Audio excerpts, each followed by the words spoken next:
কুমারেশ ঘোষ সংকলিত হরে কর কম্বা থেকে একটি গল্প পাঠ করে শোনাচ্ছি। গল্পের নাম অদ্ভুতুরে ভুতুরে সভা।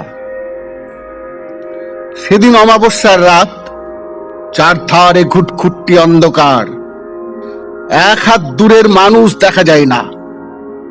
গায়ের শ্মশানটার চারপাশের বট, অশ্বত্থ, শ্যাওড়া গাছগুলো এক পায়ে ঘেঁষাঘেঁষি করে দাঁড়িয়ে অন্ধকার যেন আরো বাড়িয়ে তুলেছে। মাঝে মাঝে শেয়াল শকুনদের পিড়ে চমকানো আওয়াজ, অনেকটা মরা কান্নার মতোই। আজ এখানে ভূত, পেতনি, শাঁকচুন্নিদের সভা। গেছো ভূত, মামদভূত, গোভূতরাও এসেছে। কেউ তালগাছ থেকে সরসর করে নেমে, কেউ বা কবরের মাটি ফুঁড়ে এসেছে। সব ভূতেরা মিছিল করে এখানে এই শ্মশানে জমায়েত হয়েছে। মিছিলে ভূত পেতনিরা তাদের কঙ্কাল হাত মুঠি করে স্লোগান ছেড়েছে, অবশ্যই নাকি সুরে, আমাদের দাবি মানতে হবে, নইলে ঘাড় মোটকে খাবো। গোভূতরা সামনে সিং নেড়েছে, আর মামদভূতরা দাড়ি নেড়েছে। অনেকের হাতেই ছিল কালো পতাকা, অনেকে সিংয়ে ফুকিয়েছেও। অনেক পেতনি আর শাকচুন্নিরা পটল ক্ষেতের পাশ দিয়ে যাবার সময় পটপট করে অনেক পটল তুলে নিজেদের কোচরে ভরেছে। বাড়িতে গিয়ে পটল ভাজা, পটল চচ্চড়ি করে খাবে। সব ভূত পেতনিরা শ্মশানে সভায় এসে বসবার পরই একটা বিরাট খটখট খটাং করে আওয়াজ হলো। এই অদ্ভুত আওয়াজে সব ভূত পেতনিরা তটস্থ হয়ে উঠল। শ্মশানের পাশেই বড় শ্যাওড়া গাছটা থেকে খড়ম পায়ে খটাং করে নামলো ব্রহ্মদত্ত। কালো কঙ্কালের গলায় সাদা পৈতাটা ধপধপ করছে, মাথায় চকচকে টাক, চোখ দুটো যেন 4 ব্যাটারির টর্চ জ্বলজ্বল করছে। সভাটা ঝলসে উঠল। শ্মশানের চিতার আধপোড়া কাঠ দিয়ে সভাপতি ব্রহ্মদত্তির জন্য বেদি সাজানোই ছিল। সামনে রাখা আছে একটা মরার খুলি, ফুলদানি, তাতে সাজানো ছোট ছোট ঝাউ গাছের ডাল। ব্রহ্মদত্তি বেদিতে পায়ের উপর পা রেখে বসল। শ্মশানে এদিক ওদিক অনেক শুকনো মালা পড়েছিল। একটা খুদে পেতনি তা তুলে নিয়ে ব্রহ্মদত্তির গলায় পরিয়ে দিল। সভাপতি বরণ হলো। ভূত পেতনিরা সব হাড়ে হাতে হাততালি দিল।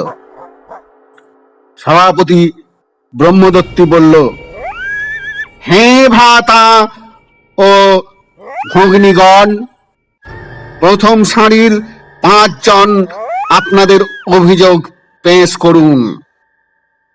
5 জন বললেই যথেষ্ট, কারণ 5 জনে যা বলে তাই সত্যি বলে মেনে নেওয়াই নিয়ম। মামদভূত দাড়ি নেড়ে বলল,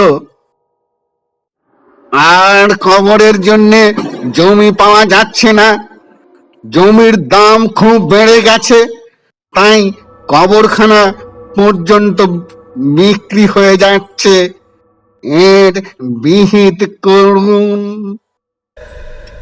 গেছভূত বলল, সব গাছ কেটে ফেলা হচ্ছে শহর করবার জন্যে, থাকি কোথায়? মেছভূত বলল, আমাদের কোল্ড স্টোরেজে রাখা হচ্ছে, শীতে হাড় কাঁপুনি কাঁপতে হয়, একবার মরেও আবার মরে যাবার জোগাড়। গোভূত বলল, আমাদের হাড় চামড়া শিং দিয়ে নানা জিনিস তৈরি করছে, বেঁচে থাকলে দুধটুকু নিংড়ে বার করছে, জল মিশিয়ে লাভ করছে, অথচ যত্ন করে না, বরং বদনাম করে। দুধ দিন না, কেবল খায়। পেতনি উঠে বলল, গৃহবধূদের হত্যা বন্ধ করতে হবে, হত্যার শোধ নিতে হবে, স্বামী শাশুড়ির ঘর মটকাতে দিতে হবে। পেতনি বলতেই একটা শাকচুন্নি উঠে দাঁড়ালো। সভাপতি সঙ্গে সঙ্গে নির্দেশ দিল, আর নয়, 5 জন হয়ে গেছে। শাকচুন্নি বলল, তা হোক, আমার অভিযোগ শুনতে হবে। ওই পুরি পেতনিটার কথা শুনলেন যখন, আমার কথাও শুনতে হবে। আমি বিধবা মানুষ, মাছ খাই নে, শাক ভাত খাই, কিন্তু শাকের খেতে কাকতারুয়া পুঁতে রাখা হয়, সেটা দেখলেই ভয় করে। পুঁতের চাইতেও দেখতে বিশ্রী। কাকতারুয়া হটাতে হবে, হটাতে হবে। শাকচুন্নি বসতেই পেছন থেকে লাফিয়ে উঠল পেচভূত। হাত উঁচিয়ে বলল, স্যার স্যার, আমার একটা কমপ্লেন আছে। শুনেই চমকে উঠল ব্রহ্মদত্তি। কমপ্লেন? না না না, ওসব চলবে না। ও তো নাকি পুষ্টিকর খাদ্য, আমাদের শত্রু, আমাদের কাছে না আসতে দেবার ষড়যন্ত্র। বসুন বসুন বসুন। পেজভূত বলল, না স্যার, কমপ্লেন নয়, কমপ্লেন, অভিযোগ।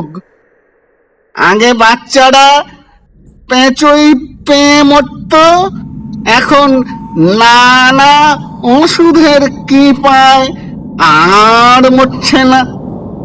ওষুধে আরো ভেজাল বা বিষ মেশানো যায় কিনা ভেবে দেখুন। সভাপতি ব্রহ্মদত্তি বলল, ঠিক আছে, আপনি বসুন। আমি আপনাদের সকলের অভিযোগ শুনলাম। আমি তাল গাছের গেছভূতকে নির্দেশ দিচ্ছি, তিনি সব অভিযোগ তাল পাতায় লিপিবদ্ধ করে যমরাজের সেক্রেটারি চিত্রগুপ্তের কাছে পাঠিয়ে দেবেন। এমন সময় অদূরে শব্দ শোনা গেল, বল হরি হরি বল, বল হরি হরি বল, বল হরি হরি বল। কারা যেন মরা নিয়ে শ্মশানের দিকে আসছে। ব্রহ্মদত্তি বলল, সভা এখানেই শেষ হলো বলেই খটাং করে শেওড়া গাছে উঠে গেল, আর সব ভূত পেত্নীরাও হঠাৎ অদৃশ্য হয়ে গেল। খুব আশ্চর্যের কথা, ভূত পেত্নীদের সকলেই খুব অল্প কথাই বক্তব্য জানালো, অযথা ঘ্যানর ঘ্যানর করলো না।